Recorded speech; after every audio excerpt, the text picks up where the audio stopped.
You guys will find that you have passions, and having a passion is a gift. I think we all have passions, and you don't get to choose them. They pick you, but you have to be alert to them. You have to be looking for them. And when you find your passion, it's a fantastic gift for you because it gives you direction, it gives you purpose. You can have a job, or you can have a career, or you can have a calling. And the best thing is to have a calling. And if you find your passion, you'll have that, and all your work won't feel like work to you. Many kids and many grown-ups do figure out over time what their passions are. And sometimes we let I don't think it's that hard. I think what happens though sometimes is that we let our intellectual selves overrule those passions.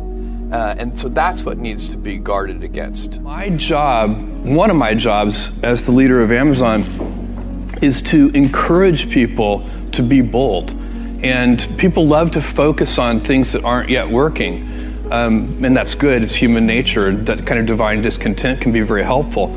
But it's incredibly hard to get people to take bold bets. And you need to encourage that. And if you're gonna take bold bets, they're going to be experiments, and if they're experiments, you don't know ahead of time whether they're going to work. Experiments are by their very nature prone to failure, but a few big successes compensate for dozens and dozens of things that didn't work. So, bold bets, AWS, Kindle, Amazon Prime, our third-party seller business, all of those things are examples of bold bets that did work, and they pay for a lot of experiments. I've made billions of dollars of failures at Amazon.com, literally billions of dollars of failures. And you might remember Pets.com or Cosmo, or give myself a root canal with no anesthesia very easily. None of those things are fun, but they don't matter. What really matters is companies that don't continue to experiment, companies that don't embrace failure, they eventually get in a desperate position where the only thing they can do is make a kind of Hail Mary bet at the very end of their corporate existence. Whereas companies that are, making bets all along, even, big bets, but not bet the company bets. I don't believe in bet the company bets. That's when you're desperate. That's the last thing you can do. It's not. You could be out of work and have terrible work-life balance. Even though you've got all the time in the world, right. You could just feel like, oh my God, I'm miserable, and you would be draining energy. And so you have to find that harmony. It's a much better word. And I think for most people, it's about meaning. People want to know that they're doing something interesting and useful. And for us, because of the challenges that we have chosen for ourselves, we get to work in the future. And it's super fun to work in the future for the right kind of person. You need to be nimble and robust. So you need to be able to take a punch, and you also need to be quick and innovative and doing new things at a high speed. That's the best defense against the future. And you have to always be leaning into the future. If you're leaning away from the future is going to win every time. Never, ever, ever lean away from the future. We all have adversity in our lives. I doubt if you really, if you know somebody, any friend or anybody that you talk to, there's no lack of adversity, and by the way, that's good, because it's what teaches us how to get back up. You fall down, you get back up. It always happens. And you get certain gifts in life, and you want to take advantage of those. But I guess my advice on adversity and success would be to be proud not of your gifts, but of your hard work and your choices. So, you may be, the kinds of gifts you get in life, you might be really good at math. It might be really easy for you. That's a kind of gift. But practicing that math and taking it to the next step, that could be very challenging and hard, and take a lot of sweat. That's a choice. You can't really be proud of your gifts because they were given to you. You can be grateful for them and thankful for them. But your choices you choose to work hard. You choose to do hard things. Those are choices that you can be proud of. Being an inventor requires, because the world is so complicated, you have to be a domain expert. I mean, in a way, even if you're not at the beginning, you have to learn enough so that you become a domain expert. But the danger is once you become a domain expert, you can be trapped by that knowledge. And so inventors have this paradoxical ability to have that 10,000 hours of practice and be a real domain expert and have that beginner's mind. Have that look at it freshly, even though they know so much about the domain.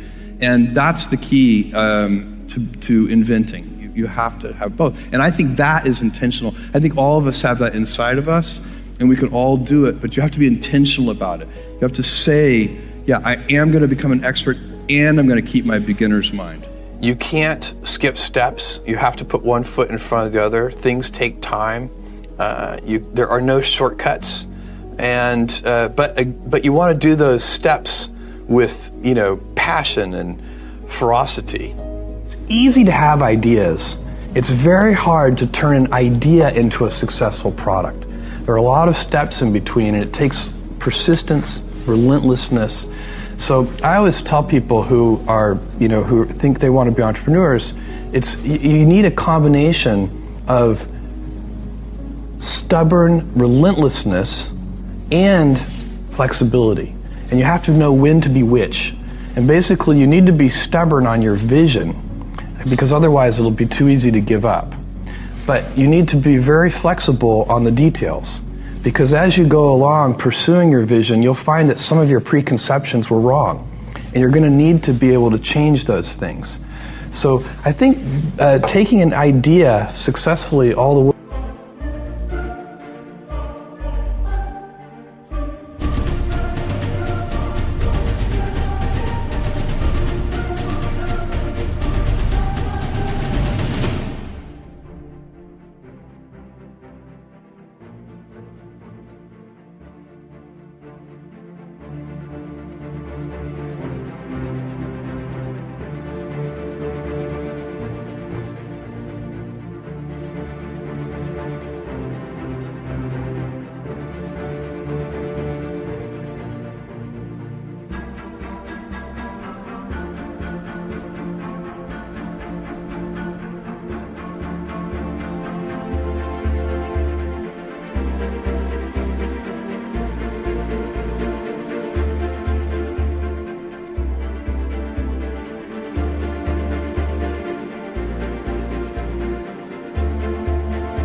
to the market and turning it into a real product that people care about and that really improves people's lives is a lot of hard work.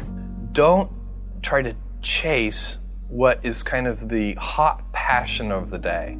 I think we actually saw this, I think you see it all over the place in many different contexts, but I think we saw it in the internet world quite a bit, where at the sort of peak of the sort of internet mania in say 1999, you found people who were very passionate about something. They kind of left that job and decided, I'm going to go do something in the internet, because it's it was almost like the the 1849 gold rush in a way. I mean, you find that people, if you go back and study the history of the 1849 gold rush, you find that at that time everybody who was within shouting distance of California was, they might have been a doctor, but they quit being a doctor and they started panning for gold. And that almost never works.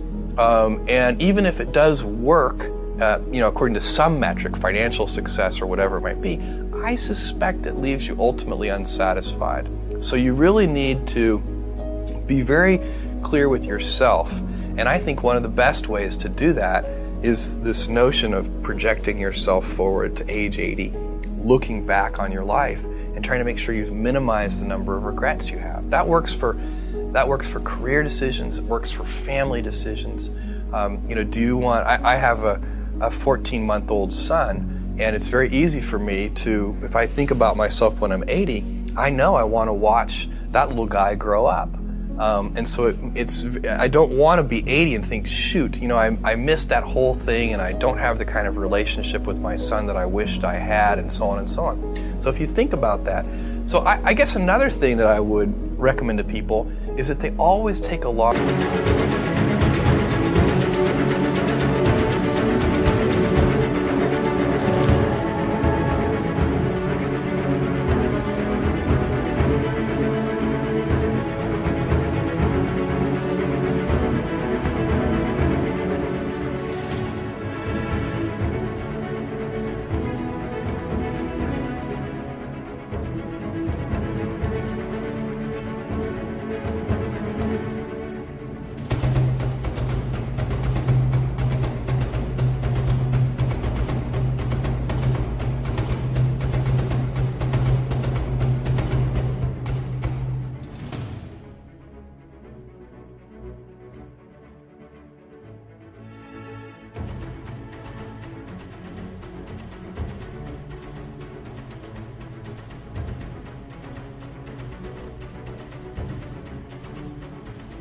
term point of view. And I think this is something about which there's a lot of controversy. There's a lot of people, and I'm just not one of them, believe that you should live for the now. I think what you do is you think about the great expanse of time ahead of you and try to make sure that you're planning for that in a way that's going to leave you ultimately satisfied. So this is just this is the way it works for me. And I mean, everybody needs to find that for themselves. So I think there are a lot of paths to satisfaction, and you need to find one that works for you.